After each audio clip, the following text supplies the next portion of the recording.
दोस्तों, उत्तर प्रदेश आंगनबाड़ी कार्यकर्तियों से रिलेटेड बहुत बड़ी खबर निकल कर आ रही है। दोस्तों, यूपी बजट 2025 में मानदेय बढ़ोतरी संभव।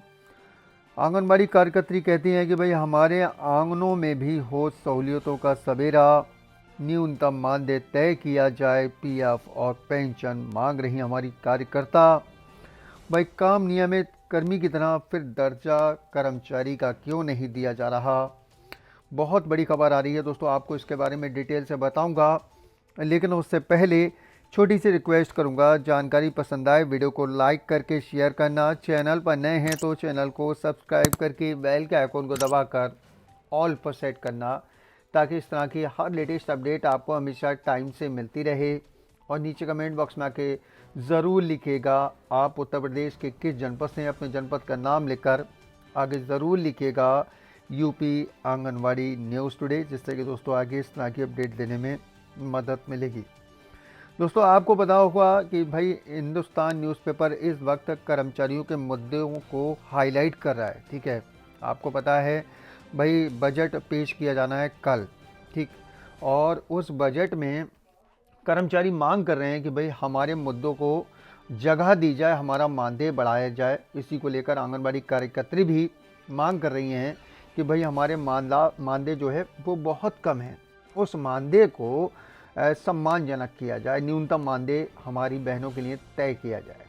इसी को लेकर हिंदुस्तान न्यूज़पेपर ने खबर को प्रकाशित किया है अपने फर्रुखाबाद एडिशन में। मैं आपको स्क्रीन पर जूम करके न्यूज़पेपर की कटिंग दिखाता हूँ। देखिए दोस्तों, लिखा हुआ है हमारे आंगनों में भी सहूलियतों का सवेरा। ठीक है, आंगनबाड़ी कार्यकर्त्री, इसको थोड़ा जूम करता हूँ ताकि आपको अच्छे से समझा पाऊँ आखिर में ये न्यूज़ है क्या। देखिए दोस्तों, यहाँ पर लिखा है आंगनबाड़ी केंद्र के 6 वर्ष तक के बच्चों के अलावा गर्भवती धात्री महिलाओं के पोषाहार बांटने का जिम्मा संभाले कार्यकर्तियों के सामने ढेरों समस्याएं हैं। कार्यकर्तियों को महीने में मात्र 5500 रुपये ही गुजारा भत्ता मिलता है। कार्यकर्तियों को जो मोबाइल दिए थे वे ख़राब हो गए हैं, ऐसे में उन्हें अपने मोबाइल का प्रयोग कर रिचार्ज कराना पड़ता है। इससे उन्हें दिक्कतें हो रही हैं।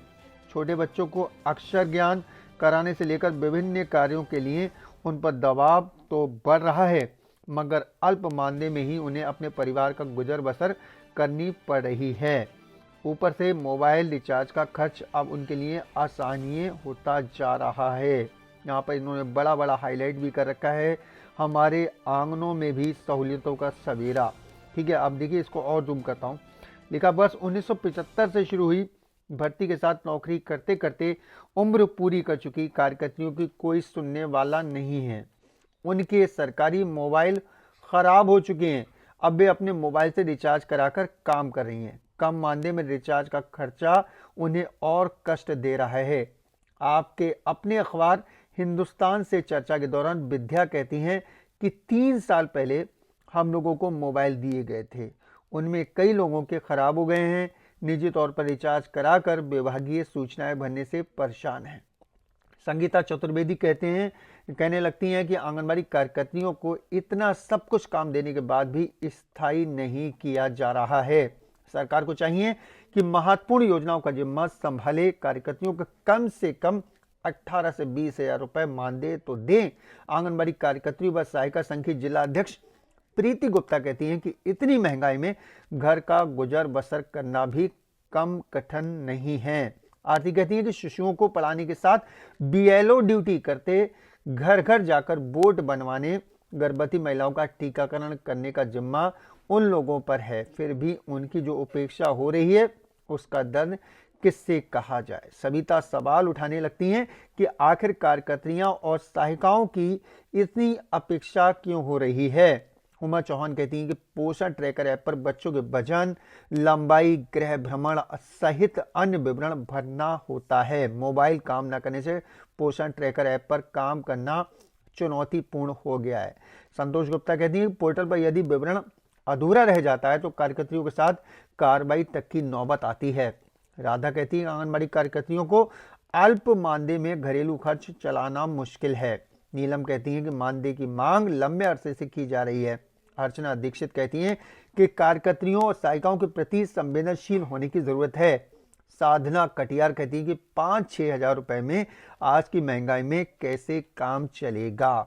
ये खबर दोस्तों नीरज दीक्षित, मोहम्मद शकील खां और अक्षय दीक्षित द्वारा प्रकाशित की गई है। अब देखिए यहाँ पर कुछ समस्याएं और कुछ जो शिकायतें, सुझाव जो है दिए गए हैं, यहाँ पर बढ़िया से इन्होंने हाईलाइट कर रखा है। इस वक्त जो है हिंदुस्तान न्यूज़पेपर कर्मचारियों को लेकर बहुत बढ़िया काम कर रहा है भाई, सराहनीय कार्य कर रहा है। धन्यवाद कहूँगा हिंदुस्तान न्यूज़पेपर का और सभी संवाददाताओं का जिन्होंने इस खबर को प्रकाशित किया है। देखिए सुझाव देखिए, नंबर 1, कार्यकर्त्रियों और सहायिकाओं को पेंशन और अन्य सुविधाएं दी जानी चाहिए। नंबर 2, मानदेय बहुत कम है, इसलिए कम से कम 18,000 रुपए मानदेय होना चाहिए। नंबर 3, लाभार्थियों के सीधे खाते में धनराशि हस्तांतरित करने की जरूरत है। नंबर 4, अन्य कामों से मुक्ति मिलनी चाहिए, इससे केंद्रों का बेहतर संचालन होगा। नंबर 5, तकनीकी समस्याओं के हल करने के लिए समय समय पर प्रशिक्षण दिया जाना चाहिए। नंबर 6 है ये, सरकार के समाज कल्याण के कार्यों में हाथ बटाती हैं, सरकार को विभिन्न कल्याणकारी योजनाओं का लाभ भी आंगनबाड़ी कार्यकर्ताओं को दिलाया जाना चाहिए। कुछ शिकायतें, नंबर 1, अल्प मानदेय से परिवार का भरण पोषण करना मुश्किल हो रहा है। नंबर 2, अतिरिक्त काम के बोझ से केंद्रों का संचालन भी प्रभावित हो रहा है। नंबर 3, पोषाहार वितरण में अनियमितताओं पर सीधे आरोप लगाने से बहुत ठेस पहुंचती है। नंबर 4, मोबाइल फोन रिचार्ज का पैसा कम समय से न मिलने पर परेशानी होती है। नंबर 5, पोषण ट्रैकर वर्जन से कार्यकर्तियों के सामने मुसीबतें हैं क्योंकि कई कार्यकर्तियां मोबाइल चलाना नहीं जानती है। नंबर 6, सरकार ने आंगनबाड़ी कार्यकर्तियों को ना तो संविदा और ना आउटसोर्स कर्मियों का दर्जा दिया है, इससे सुविधाओं का लाभ नहीं मिलता है। अब देखिए यहाँ पर कुछ और चीजें हाईलाइट कर रखी हैं। काम नियमित कर्मी की तरह पर दर्जा नहीं। राधा कहती है कि आंगनबाड़ी कार्यकर्तियां नियमित कर्मचारियों की तरह काम करती हैं, इसके बाद भी उन्हें स्थायी का दर्जा नहीं मिल सका। उन्हें पेंशन समेत विभिन्न प्रकार की सुविधाएं मिलनी चाहिए जिससे कि उन्हें भी जीवन सुरक्षा का गारंटी मिल सके। अल्प वेतन में भरपूर काम करना पड़ा है। कार्यकर्तियों को न्यूनतम 18,000 रुपए मानदेय मिले। पोशाक विवरण के बजाय लाभार्थियों के खाते में धनराशि का स्थानांतरण हो सके। जो समस्याएं उनका समाधान कराया जाएगा। कौन कह रहा है भाई? सुनील कुमार जी कह रहे हैं, श्रीवास्तव हैं, सुनील कुमार श्रीवास्तव, जिला कार्यक्रम अधिकारी। ये कह रहे हैं कि भाई आंगनबाड़ी कार्यकर्तियों की जो स्थानीय स्तर की समस्याएं उनका समाधान कराया जाएगा। संगठन के पदाधिकारियों से भी उसको लेकर वार्ता की जाएगी और हर दिक्कत दूर होगी। अब देखिए यहाँ पर बहुत सारी बहनें हमारी जो कुछ बातें कह रही हैं, मैं आपको दिखा देता हूँ क्या क्या बोली हैं आंगनबाड़ी कार्यकर्त्री, उसके बारे में यहाँ पर हाईलाइट कर रखा है। आरती हैं, कह रही हैं पोषण ट्रैकर का वर्जन कार्यकर्त्री के लिए मुश्किलें पैदा कर रहा है, कई मोबाइल चलाना नहीं जानती हैं। स्नेहलता हैं, पोषाहार विवरण के बजाय सीधे लाभार्थी के खाते में धनराशि भेजी जाए। नंबर अगला है अनीता जी का, कहती हैं 8वें वेतन का फायदा हर विभाग के कर्मचारी को मिलेगा मगर कार्यकर्ता को कुछ ना मिलेगा। कुंती देवी हैं, मानदेय कम मिलने से तमाम तरह की समस्याएं आ रही हैं, परिवार का भरण पोषण करना मुश्किल है। मधुलिका हैं, मीटिंग में कहा गया था कि जहां आशा नहीं है तो धनराशि कार्यकर्त्री को मिलेगी। अनीता हैं, कह रही हैं पोषण ट्रैकर बंद होना चाहिए जिससे विभिन्न प्रकार की समस्या बढ़ रही हैं, काम नहीं हो पाता है। इसके अलावा सुनीता हैं, कह रही हैं कार्यकर्तियों का मानदेय बढ़ाने की जरूरत है, अल्प मानदेय में काम करना काफ़ी मुश्किल है। सुमीरानी हैं, कह रही हैं कार्यकर्तियों और सहायिकाओं को स्थायी कर्मचारी घोषित करना चाहिए, यह जल्द हो। इसके अलावा दोस्तों सीमा सक्सेना जी हैं, कह रही हैं कार्यकर्तियों को अन्य कामों से मुक्ति किया जाए, BLO जैसे विभिन्न कार्य परेशानी पैदा करते हैं। पूनम जी कह रही हैं कार्यकर्तियों को जो सरकारी स्तर से फ़ोन मिलते हैं वह काम ही नहीं कर रहे हैं, काफ़ी दिक्कतें हैं। गुलशन है, कह रही हैं सह खातों की व्यवस्था खत्म करके कार्यकर्तियों को स्वतंत्र रूप से काम करने का अधिकार मिले। आरती हैं, कह रही हैं तकनीकी समस्याओं को हल करने के लिए कार्यकर्तियों को समय समय पर आवश्यक प्रशिक्षण मिले। इसके अलावा वंदना है, कह रही हैं पोषाहार विवरण में अनियमितताओं पर सीधे आरोप लगते हैं चाहे गलती किसी की हो।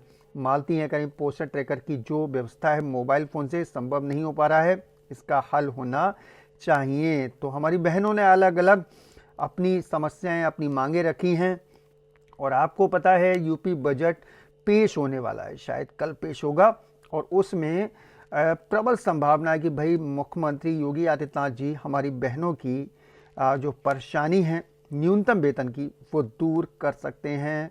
काफ़ी ज़्यादा यहाँ पर जो है कर्मचारी संगठन दबाव बनाए हुए हैं और ख़बर भी कई बार निकल कर आई है कि भाई हमारे जो कर्मचारी हैं उन सभी को न्यूनतम वेतन से जोड़ा जाएगा। फिलहाल कल का दिन काफ़ी ज़्यादा इम्पोर्टेंट है। कल आप लोग नज़र बनाए रखिएगा, जो भी अपडेट आएगी आपका भाई आपको सबसे पहले पहुंचाएगा। आप लोग नीचे कमेंट बॉक्स में आके जल्दी से लिखें अपने डिस्ट्रिक्ट का नाम, आगे लिखें आपके हिसाब से आंगनबाड़ी कार्यकर्तियों का मानदेय कितना होना चाहिए। जानकारी पसंद आई हो वीडियो को लाइक करके शेयर कर दें। चैनल पर नए हैं तो चैनल को सब्सक्राइब करके बेल के आइकॉन को दबाएं ताकि फ्यूचर में हमारा हर वीडियो आप तक आसानी से पहुंच सके। अपना ख्याल रखिए, परिवार का ख्याल रखिए। फिर मुलाकात होगी। Thank you.